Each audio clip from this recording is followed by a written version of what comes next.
So Greg, tell me why Prendos brought this guide out. We found people were making bad mistakes, accepting low-cost values on settlements that were never going to compensate them adequately for what they had to do.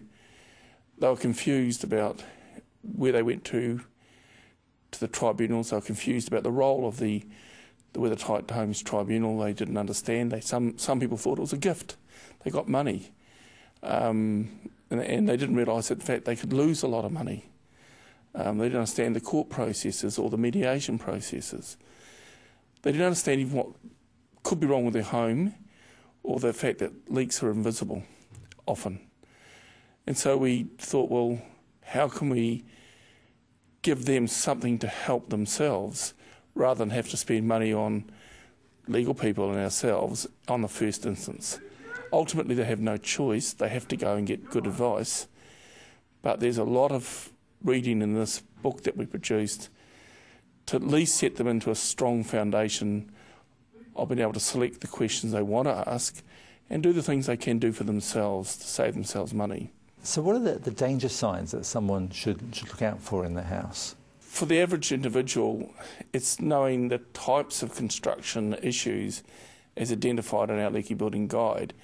A lack of eaves protection is one, but it's not an absolute.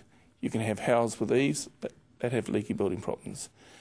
Cladding into the ground is another surefire issue. Built-in decks, covered-in decks with fully built-in balustrades, often issues that they should be concerned about. Quite frankly, buildings can almost look pristine and still have significant, massive damage hidden behind the cladding and walls. If they see the gutters or fascias penetrating into their cladding, they should be concerned. It shouldn't do it.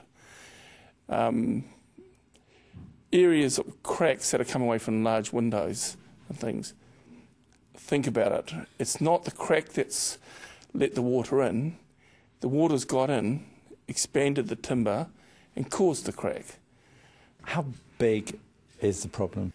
We think the true extent of the problem is over $11 billion, but many people will go past 10 years and therefore there won't be a legal issue.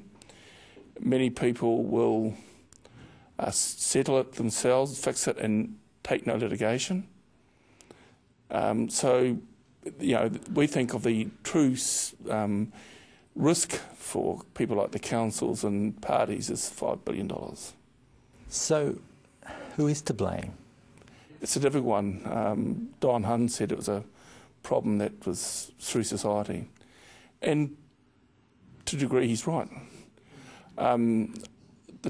The forestry industry certainly were a major player because they promoted to the government the introduction of untreated timber. And whilst that's not the cause of the problem, it significantly magnified the extent of the problem. So houses that may have just been easy to fix became far more expensive, more difficult. Where builders would have gone back easily to do the repairs, suddenly they became frightened, started closing companies down and hiding. People say, oh, it's all to do with the monolithic home. Well, I've got brick houses and weatherboard houses that have failed too. Yes, the risk factor with the plaster type product has always been higher, significantly higher. Textured fibre cement is definitely the highest risk of the lot. We didn't have the science either. We went to Canada, and so did the BIA and brands, and we saw what the Canadians were doing with their problem, and we looked at the cavity construction. Now, the Romans were doing cavities, so there's nothing new about cavities, but it made us think again. And now I know that the cavity construction with air seals and balanced pressure systems is 10 to 20 times more likely to be successful than a direct fix cladding. There is just simply no comparison. Has the government done enough? I think Michael Cullen said it last night, didn't he? He failed. He failed to appreciate or understand the true extent and nature of the problem. And I think that was a big omission on his part. And I don't think the government's handled it correctly at all. I think the establishment of the tribunal was a simple waste of time and waste of taxpayers' money. I think all the regulation, the new Act, has been overkill.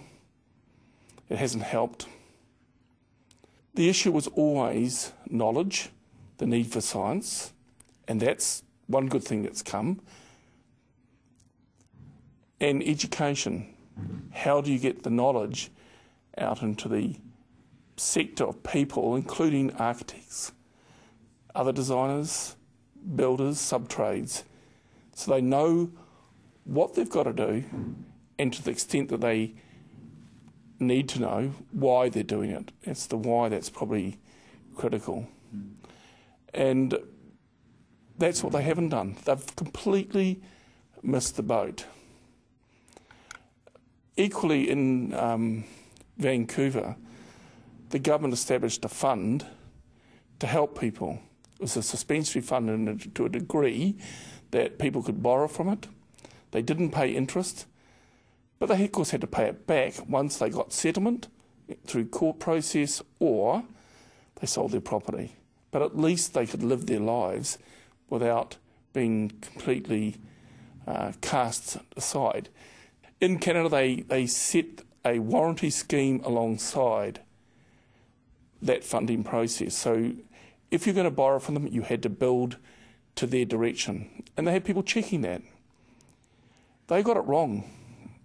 And they've actually had to pay for the refix themselves in some cases, which has made them more conservative, more careful in their approach.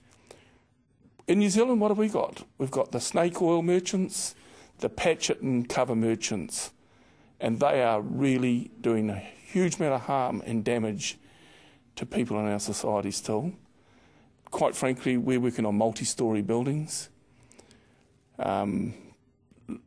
commercial, industrial buildings, public buildings. And I'm telling you now, the problem is not leaky houses, it's a overall building performance problem, from design through to construction, through the material products we use. No, great. Thank you very much indeed for your time. Thank you.